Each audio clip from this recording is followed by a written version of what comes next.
Pre-dreadnoughts, dreadnoughts, and then the super dreadnoughts were the progression of the American battleship fleet for most of its existence. Fast battleships were the last type of American battleships, 10 of which were built in 3 classes. The first had 2 members, and the last 2 had 4. The last 2 being the South Dakota class, with the last 2 ships, 59 and 60, preserved, and the Iowa class, 61 through 64, were all preserved. However, the first class, the North Carolinas, paved the way for the 2 classes that followed. So, in today's episode of Fate of, let's look into the fate of its 2 members, North Carolina and her sister, the Washington. As per usual, Fate of is not a history series. Now, on to USS North Carolina. USS North Carolina was the very first American fast battleship. PB-55, she was nicknamed the Showboat and built by the New York Naval Shipyard. She was laid down on October 27, 1937, launched on June 13, 1940, 12 days after her sister Washington, and commissioned on April 9, 1941. She would go on to fight in World War II and survive without any major ship-threatening damage. She would briefly operate on the American East Coast from 1946 until her decommissioning on June 27, 1947, during World War II, having almost solely served in the Pacific. She was stricken on June 1, 1960, and was supposed to be sold for scrap. However, she would not meet the cutter's torch. A North Carolina man, James Craig, founded a campaign to save the ship, modeled on the same process used to save the USS Texas, the only preserved dreadnought battleship in existence. With the help of the newspapers and of a TV station, of a $250,000 goal at the time, $330,000 was raised to save both the ship, pay for towing, for a site for the battleship to reside in, and to make the ship a museum upon arrival.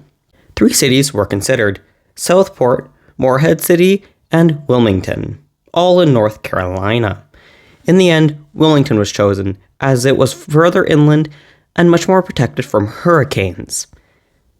She was transferred to the state of North Carolina from the Navy on September 6, 1961, and left for her new home from Bayonne, New Jersey on September 25th, towed by 9 tugboats. They proceeded to lose control of her on the Cape Fear River, and she hit a floating restaurant with minimal damage. She was pushed into her final resting spot off the Cape Fear River, across the river from downtown Wilmington. After repairs, she opened on April 29, 1962, and has been a museum ship ever since. However, her hull has significantly deteriorated by the early 2000s. So, they put a cofferdam around the ship, just like the USS Alabama, which allows water to be pumped out and work done right where the ship sits and not need to be towed to a dry dock, which is very expensive. In 2018, a walkway was put on the top of the cofferdam so visitors can view the ship from all sides. The North Carolina has not moved since she was put in her final resting place, and in 2022 enjoyed 250,000 visitors, and its most financially successful year in its history. However, what about her younger sister, the Washington? Washington, BB-56, was the second and final member of the class, built by the Philadelphia Navy Yard. She was laid down on June 14, 1938, launched 12 days before North Carolina on June 1, 1940, and commissioned on May 15, 1941, the month after her sister. She would fight in World War II, sinking the IJN Kirishima following the naval battle of Guadalcanal on November 15, 1942. Washington would go on to survive the war just like her sister. She was decommissioned on June 27, 1947, and stricken on June 1, 1960, having been decommissioned and stricken the same day as her older sister. However, unfortunately, unlike the North Carolina, Washington was not as fortunate, as she was not saved, being sold for scrap on May 24, 1961, and cut up. I couldn't find any pieces of her preserved. I couldn't even find if her bell survives, which is rather unusual that, at least in my experience from the research I've done, that a capital ship doesn't have its bell preserved in a museum somewhere. even if it's just in storage.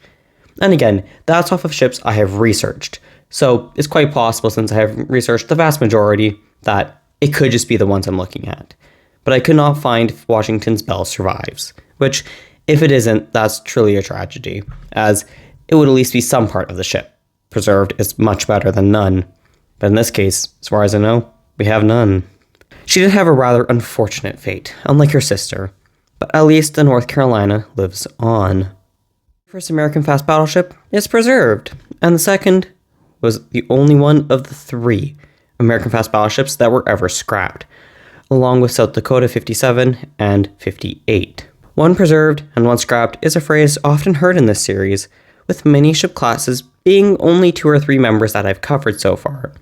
While it would be nice to have a 100% survival rate, like for example the Iowa class with its 4 members, I would argue that one is much better than none.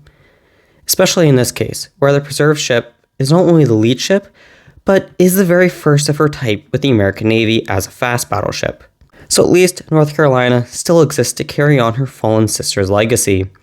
And one is so much better than none. For example, here in Canada, most of our ships were scrapped. We have some submarines, we have Haida as a destroyer, and we have Sackville as a corvette, and that is it for naval ships. So both USS North Carolina, and especially her lost sister, the USS Washington, deserve to be remembered.